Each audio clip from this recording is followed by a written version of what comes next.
welcome to Money and Me.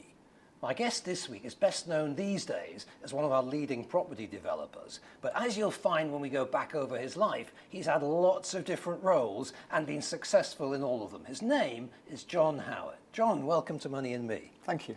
Now, I know you were a very early starter in the property investment game. I was. That probably had something to do with the kind of family background that you were brought up in. It did. My father was a greengrocer, and then he decided when I was about 11 years old to become an estate agent. He was a good greengrocer, but obviously everyone knew him as a greengrocer in Felixstowe, not as an estate agent. So they obviously said, well, what do you know about estate agents? Which is a fair question, to be honest with you. Yeah. So I used to hold the tape for him when you were going around. Now it's all done, you know, with a red light, isn't it? But in those days, you'd hold the tape. So I used to hold the tape in the holidays, and I used to cycle round. And if I saw a for sale board, I'd get 50 pence for telling him, and then he'd go knock on the door and try and get it for sale. Fantastic. So I started early. Yeah, but then I think but virtually on leaving school, you went straight into the family firm. Yeah, I had to, because my father had been very ill, and there was virtually no business there really. So I joined him at 17. He then went back into hospital after 4 months. So I was running the business very badly, by the way, at 17 years, 4 months, with one part-time secretary, not really knowing what I was doing. But we had insurance brokers, we had a building society, and we did property management. It's a great learning curve. And of course, we were struggling. We weren't doing very well. So that is a great apprenticeship. But what changed? Because I think you trebled the business in a very short time. Yeah, well, what happened was, on my 18th birthday, I bought 2 properties off a property developer client we had. It was the end of a deal, and they just wanted to get out of it. Yeah. So I managed to persuade my mother to lend me £2,500. I saved £1,500, and the bank lent me £8,000, I think it was.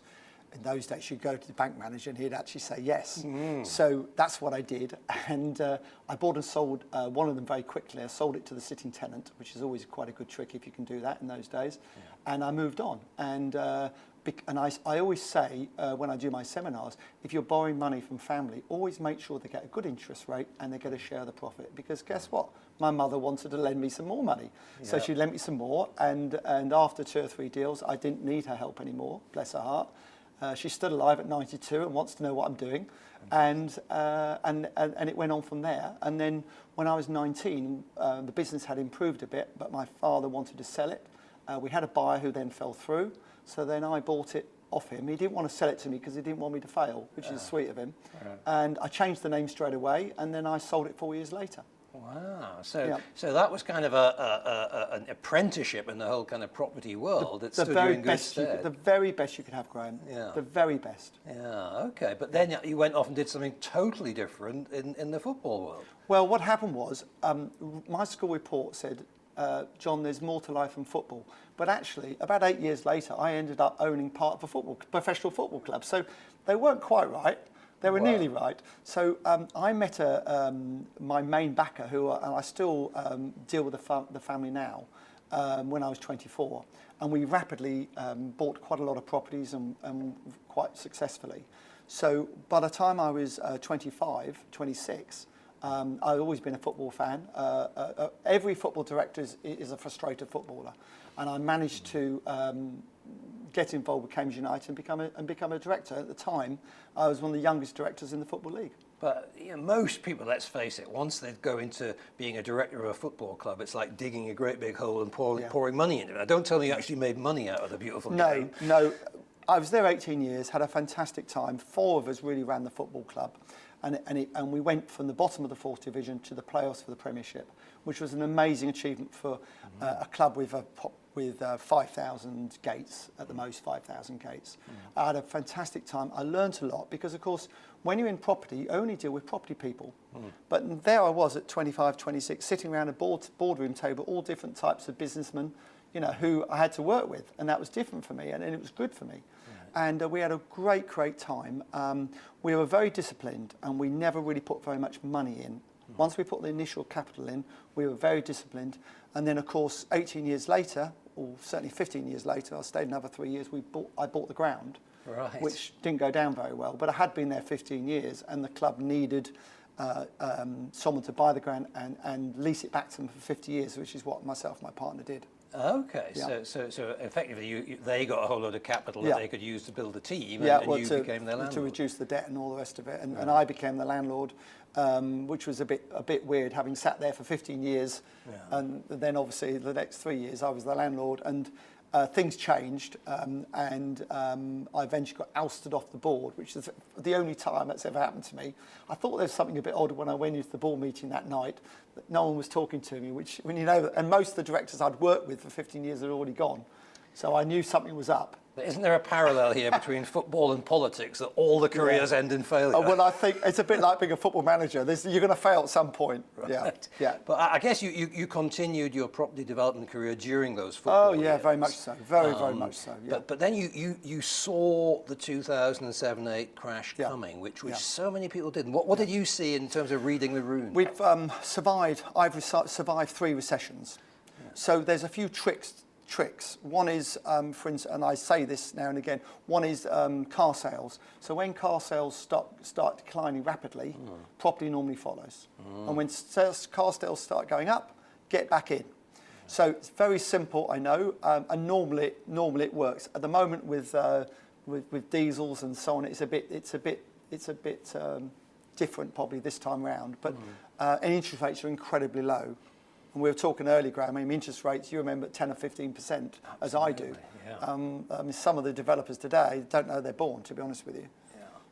So over a period of time, you know, I've bought and sold over 3,500 properties.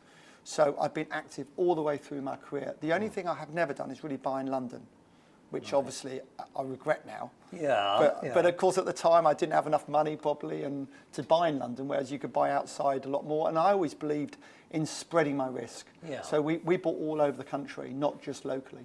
Right. I guess if you bought around here 30 years ago, you'd probably be fairly comfortable today. Oh, yeah, if only. Yeah. You mustn't dwell on the deals you haven't done. You got to, and some of the best deals are deals you don't do if it goes wrong, of course. Right. So you're best not to have done them in the first place. So, but you mustn't dwell on the ones that, oh, I wish I'd done this, or I wish I'd done that, because at the end of the day, you didn't do them, and you've done okay anyway. So why worry? So you see this financial crash coming, and then you decide to take a sort of career hiatus where you go into another whole new world again, that of horse race training. Well, what happened was, after I got sacked, if you like, from the football club, I thought, well, how am I going to fill my time? And I was always an equestrian, I always rode, and I met my wife at the Horse Year show, so she's very horsey dressage, so a national dressage rider, so quite a high level. So always involved with horses, always had horses at home, sadly, because it's a very expensive pursuit, as you know.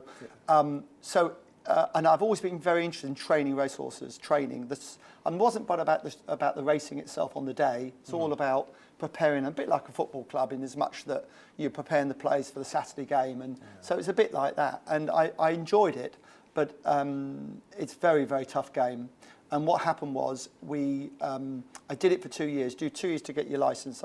So I was qualified to get my license, and then I decided that it wasn't really going forward for me. I was going to say, because again, that's one of the areas where lots of people have started with a large fortune and ended with a much smaller. That's what the saying goes, yeah. So are you still involved in owning racehorses? Yeah, I've got some show jumpers with a great friend of mine, Philip Spivey, who's an international show jumper. Right. So I'm a bit of a groupie. So I go abroad with him, and sometimes, and it's a good way of relaxing when he's at a big show somewhere. It's great fun. Okay, so having got that bit out of your system, when was the point at which you thought, okay, it's time to get back into the property world? Well, never catch a falling knife. Always wait for bounce off the ground. Let someone else take the first risk. And we got offered the chance to buy Auction House UK in 2009, 2010. And that was a great opportunity for us. I knew the current directors well. I'd been a client of theirs. And they had 7 licenses at the time around the country, as well as running the Norfolk one themselves, based in Norfolk and Norwich, which is a great city. And we decided to invest in that. Okay, and with that, I think also came a move back into estate agency. Yes, we actually inherited Fine & Country Norfolk as well as part of the deal. And I vowed never to be an estate agent again. And I'm still not really, because although we do own it, I'm not running it every day. I turn up once a month and buy them all a coffee and do a bit of cheerleading. Someone described me as a cheerleader, which I thought was a bit of a cheek, but I do a bit more than that. But They're all really, really good people we work with, and I'm very proud of them all. Great stuff. Well, for now, John, thank you very much. Join us again after the break when we'll pick John's brains on what we can learn from his 30 years experience as a property developer.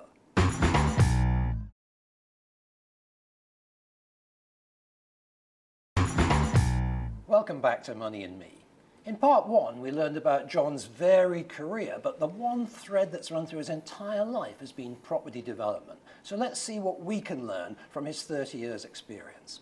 John, these days you've moved on to much larger projects like the one on the Ipswich waterfront. Yeah. Tell me about that and how it perhaps differs from some of the smaller things you've done earlier in your life. We used to buy, at one point, tower blocks off local authorities in the 90s, early 90s, late 80s, early 90s, and refurbish them and sell them to first-time buyers. And then the property recession came, and we changed our tactic to doing some listed buildings, converting listed buildings. We've done a lot of listed buildings. Okay. So we've always tended to do things, or I've always tended to do things which are slightly more difficult and different to everyone else. That way you make better margins, and you've got less competition.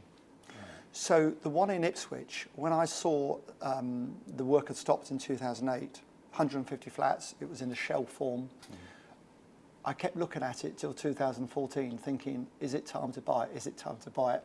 And I might have jumped in a little bit early, but we agreed to buy it in 2014, 2015 we completed. We managed to fund it via the government, the Homes England scheme. We borrowed £20 million to refurbish it, to finish the job. And we finish in December this year. Okay, but that's remarkable to have that amount of patience to wait all those years before making your move. Yeah. I guess that takes a certain kind of character and personality. Well, to be honest with you, normally I'm very impetuous, and but it doesn't pay you to be sometimes. How I look at it is that it's like almost paying yourself to be patient. You're making a lot more money by being patient. And if I'm making a lot more money, I can definitely be patient. Right, okay. But I think, for some people, a project like that might seem like a dream to do something on that scale. Yeah. What would you say is the best way for someone to look at getting involved in the property world today? Well, one of the simplest ways, Graham, I think, is auctions. Because people always say to me, John, where do I start? How do I get going? How do I do it? Can I do it with no money? Well, the answer is no, you can't do it without any money.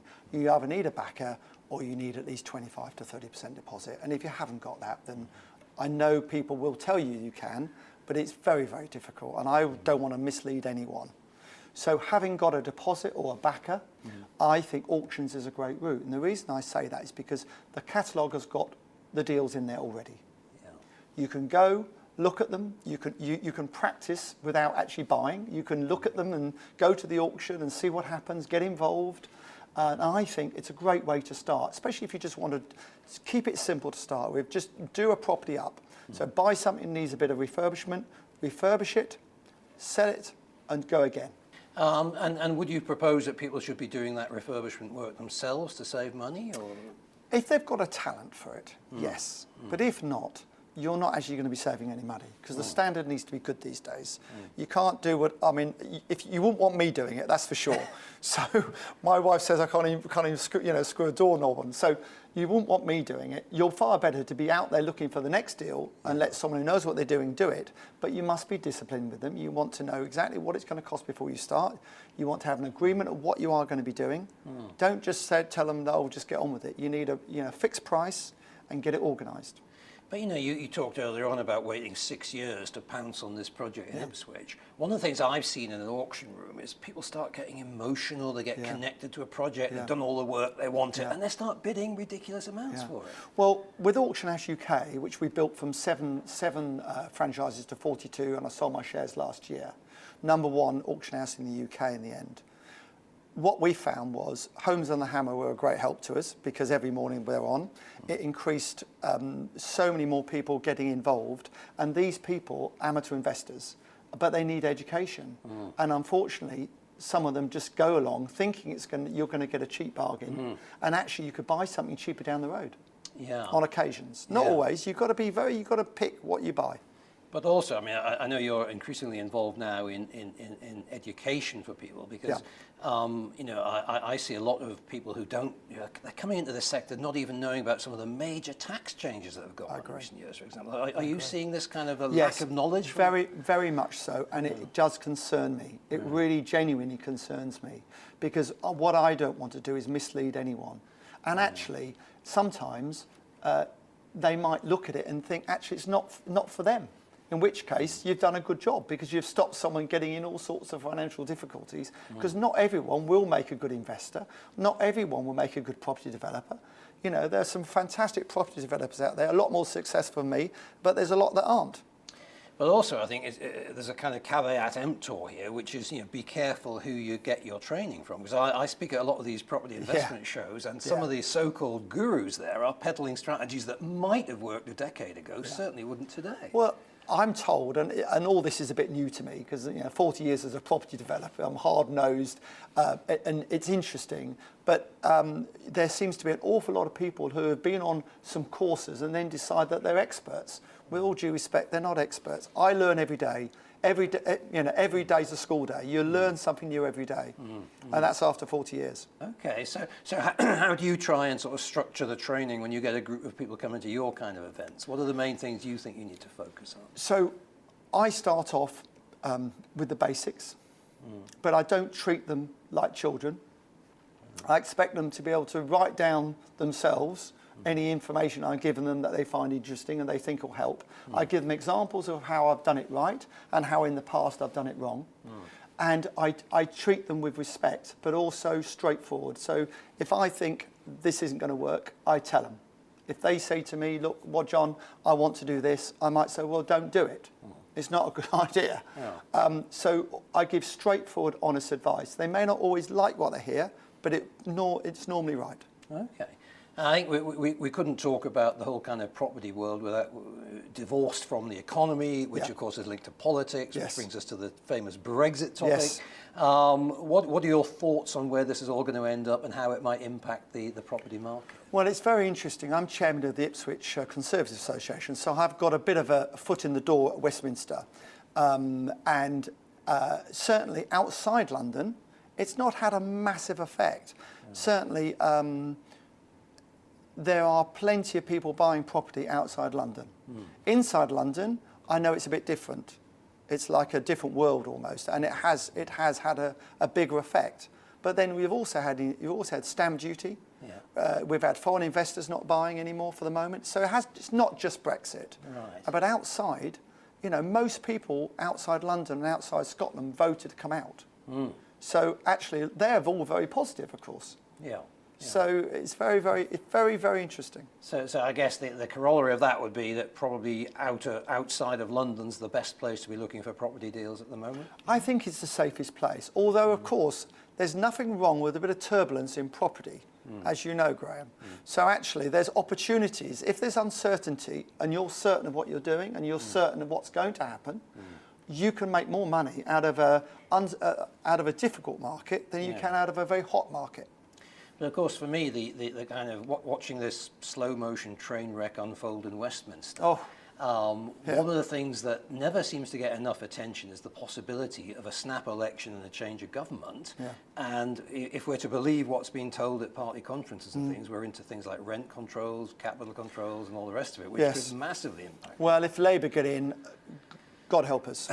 There's going to be massive changes. I mean, you've got to remember that the government brought in 10 billion Help to Buy scheme. 10 billion. It's unbelievable. And now, first time since 1995, first-time buyers are the biggest section of the market. And that's a remarkable achievement for this government. Bear in mind they've got Brexit to deal with and everything else as well. It can all change very quickly. Indeed. I guess the fear is people just think that, they've had a chance and they messed things up, let's give someone else a go, and suddenly we end up with Jeremy Corbyn in Downing Street. Very interesting. Of course, they haven't messed it up. We've got the lowest employment figure since 1975. So actually, the economy is doing amazingly well, especially considering we're in this Brexit situation. Yeah, I guess the area we've got to focus on would be trying to increase productivity, which is the stats on that are not so good, but that's more about investment and new plant and machinery or whatever, new technology. Exactly, and people are probably holding back a little bit. But, at some point, this Brexit deal will be done. Okay. Well, in closing, John, I can't let you go without really asking you to give your sort of top 2 or 3 nuggets to any property investors or potential property investors that are watching us today. Thanks for putting me on the stop, Graham. That's very kind of you. What I would say, I would give you one. Okay. One, and that is, especially at auction, why is that property in the auction? Right. That's the question you need to ask yourself every single time you look at a property that is in the auction. Why is it there? Ask the agent or the auctioneer, but don't just take their word for it. Go and talk to the next door neighbour, because the next door neighbour is more likely to tell you the real reason why it's in the auction. Okay, lovely. And the final question for you. Yep. You obviously, you've told us about your upbringing and your business environment. What's the advice you would give to your own children and the next generation around the whole money and investing topic? Get into property, buy something as soon as you can. Okay. Make sacrifices to do so. Fantastic. Okay, great advice there. John Howard, thank you very much for joining us. It's a pleasure. Join us again next week to find out about another financial life story on Money and Me.